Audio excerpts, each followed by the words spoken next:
Jerry Reinsdorf has made it clear that he cares more about the White Sox winning than your Chicago Bulls.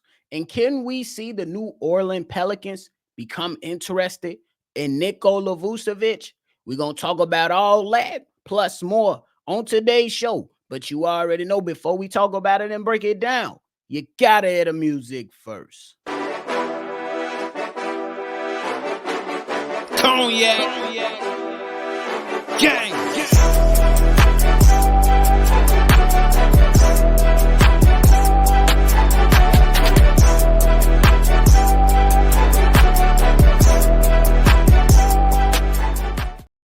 Shy Bulls Podcast with the Cognac Boys. I'm Cognac Boy Bobby, and I'm holding it down on today's daily episode. If you're tuned in with me today, hit the like button, subscribe to the channel, and hit that notification bell as well as we break down all this Chicago Bulls stuff going on as we getting closer and closer to this season.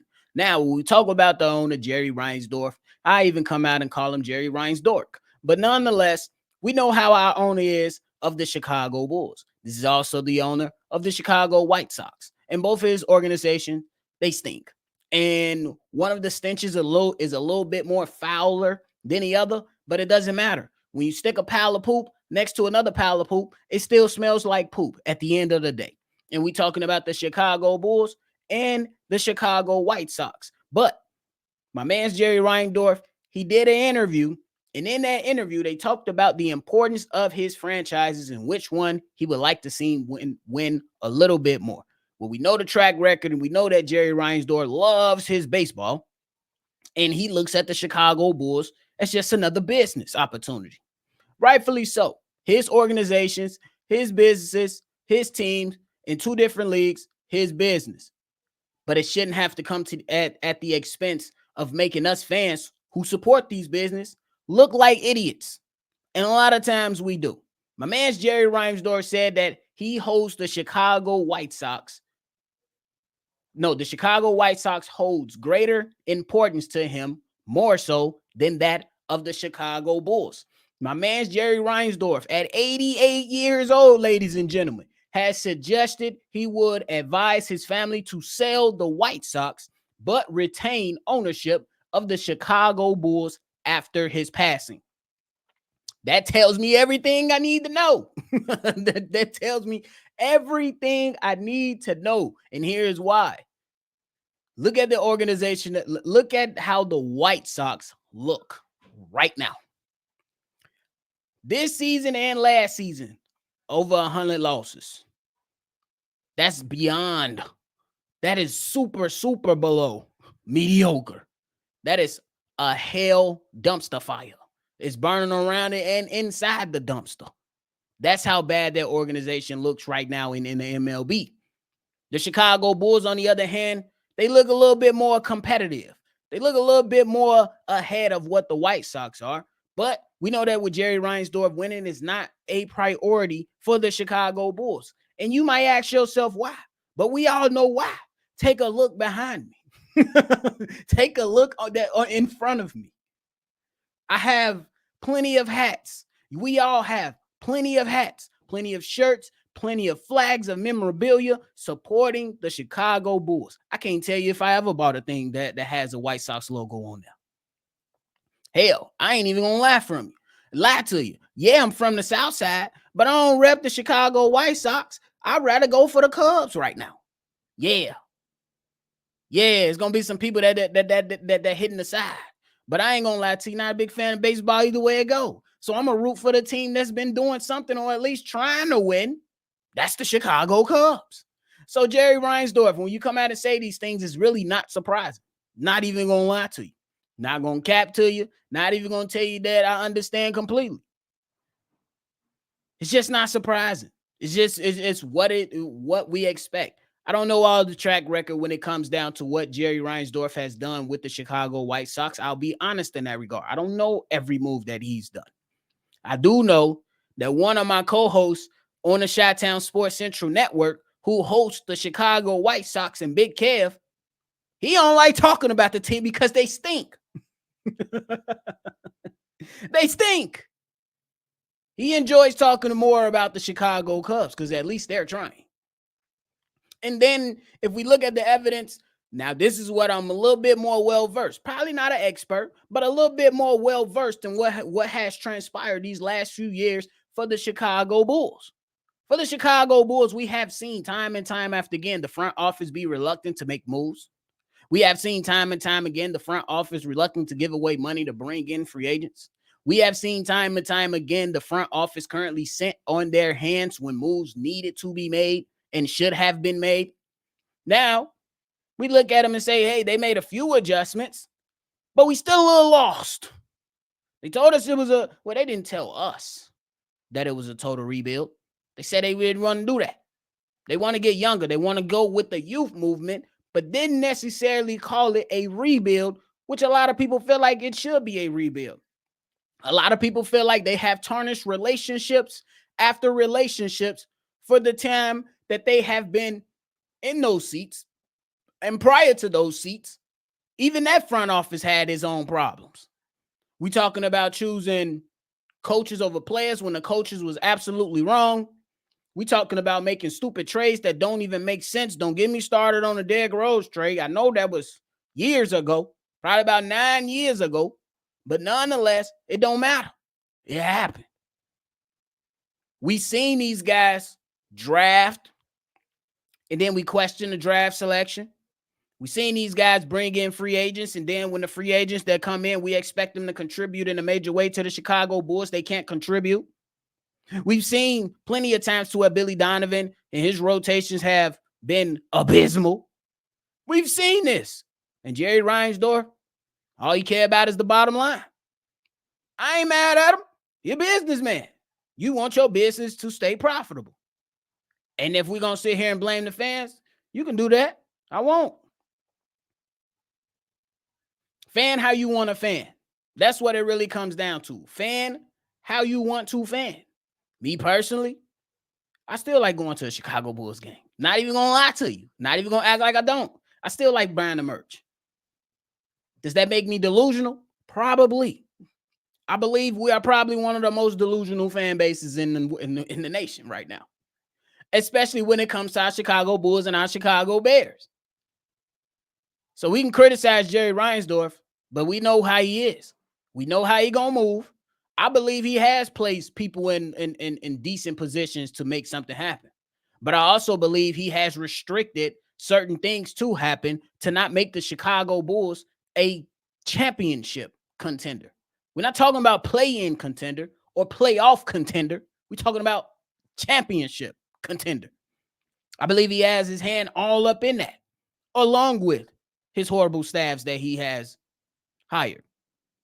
Not all of them have been horrible, but there have been some questionable things that has transpired from these front offices that have been placed right in front of us and tell us we know how bad Chicago wants to win. I want to win. Ain't that what AK said a few years ago? Ain't that what AK just said last season? This past offseason as well. I want to put a great team on there because I understand I want to win. Okay. I hope this is the way to go. But ladies and gentlemen, it's okay, man. This is what Jerry's going to do. And I can't be mad at him. Last point. I can't be mad at him for saying he values the White Sox winning more than the Chicago Bulls right now. I did an episode with my guy Hayes and CDubb on Locked On Bulls. We broke this same topic down, and I pretty much said Jerry Reinsdorf has to care about the White Sox winning more than the Chicago Bulls right now. Those seats are empty. We keep buying them in the UC.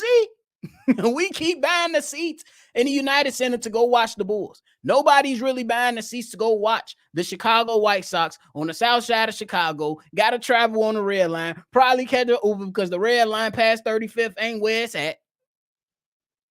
Y'all know. If you know, you know. So that was the last point. Let me know how you thinking about all that down below. Now, before we get up out of here, I ran across an article that pretty much suggested that the New Orleans Pelicans should be interested in going after the Chicago Bulls, Nikola Vucevic. CDubb just sat up in his chair. I know a couple of y'all ears just perked up. I ain't gonna lie to you. But the logic behind the reasoning that the Pelicans should pursue Nikola Vucevic is because, one, there's a belief that the Pelicans have to figure out their center position, as they believe that as this team is improving, that is still one of the weak points on the roster. And they believe you got to do that. The Pelicans have to do something with Brandon Ingram. And it makes sense. And I understand that. I would say CDubb would be very, very happy right now. I would say a lot of us would be very, very happy right now if Nikola Vucevic was on the trading block and actually being executed in the trade. I think his time has ran its course. I just want to see something different at the center spot. I know what Nikola Vucevic is going to bring. He's going to give you about 17 and 11, 17 and 10, 18 and 10, something around there. And it's going to be decent numbers. But it just comes a time and a point to where I just feel like it's not enough anymore for this team in particular. I'm not gonna say that he can't contribute to the Chicago Bulls young team. That'll be totally lying and unfair. But I will say that I feel like the Chicago Bulls should be transitioning on to a younger, more athletic center. I don't know if Jalen Smith is gonna be that guy. I do like his game. I believe he is a bit capable, but we still have to see it be put on wax. You know what I'm saying? Because players play differently with other organizations a lot of the times. So when coming to the new organization in the Chicago Bulls, how is he going to look? That's still to be determined. But the guy that actually went on and talked about the Pelicans being interested in Nikola Vucevic, he went on to say that the Chicago Bulls should look to move Vooch for Brandon Ingram. Now, when we talk about, I didn't fire up the NBA trade machine to see how this is going to work. It's a lot of things that the Chicago Bulls got to do to make it work, because you can't trade Nikola Vucevic straight up for Brandon Ingram. There's going to have to be other contracts involved, and other moves are going to have to be made to execute this trade. And the reason why the Chicago Bulls and the Pelicans can't perform this trade straight up is because the Bulls are hard capped, because they use a portion of their mid-level exception to bring in Jalen Smith. I don't know all the ins and out of it. I'm just a YouTube GM. I don't sit at the United Center and make the decisions. But they can absolutely get something done. But then the question is what do you give up along with Nikola Vucevic to make the trade work? Ladies and gentlemen, if you include Javon Carter, which I would like to do if that is on the table, it still doesn't get the trade done. So who are we going to give up will be the question. If this is even a thing at all, but it'll be very, very interesting. And if the Bulls are able to get Brandon Ingram, what does that mean for Patrick Williams now? And then Brandon Ingram only has this year left on his deal, so it'll be an expiring contract. And you are already in that situation with Josh Giddey. So do you want to ride that wave into the offseason, having to re-sign two guys, potentially max dollars? Or at least give both of these guys a hefty payday? I don't see it. That's just me. I don't see the Bulls putting themselves in that situation, simply because you got to start though I think Brandon Ingram could help the Chicago Bulls. I believe he will be a great addition. He's still a young player, still got a lot of talent in game. I think it'll be a great addition. However, if you bring in Brandon Ingram and he plays well, and then you have to go pay him, get ready to say bye-bye to either Kobe White or Ayo Dosunmu. Are we ready for that? I don't necessarily know the answer to that right now, but it's something I will have to think on. But I do believe this year is going to be telling for Ayo Dosunmu. We know what he is. We know that he contributes in major ways. But if he takes another step up, you don't let that player walk out the door, especially a homegrown talent. You don't let him walk out the door. So it's definitely a tough decision that you'll have to make, especially with Kobe White and his ascension. And we know in this league, not only do you need guys to play the defensive end, you need guys to put the ball in the bucket. And one of the best young bucket getters on the Chicago Bulls got a lot of hair on his head, and his name is Kobe White. So that's a decision. Look, I'm all for trying to find a new home for Nikola Vucevic because I believe that the Chicago Bulls need to get better and invest not only for now but the future when it comes to their center position. But I also think that you just can't do something for the sake of doing it. And I think that going after Brandon Ingram, that'll put you kind of in a pickle.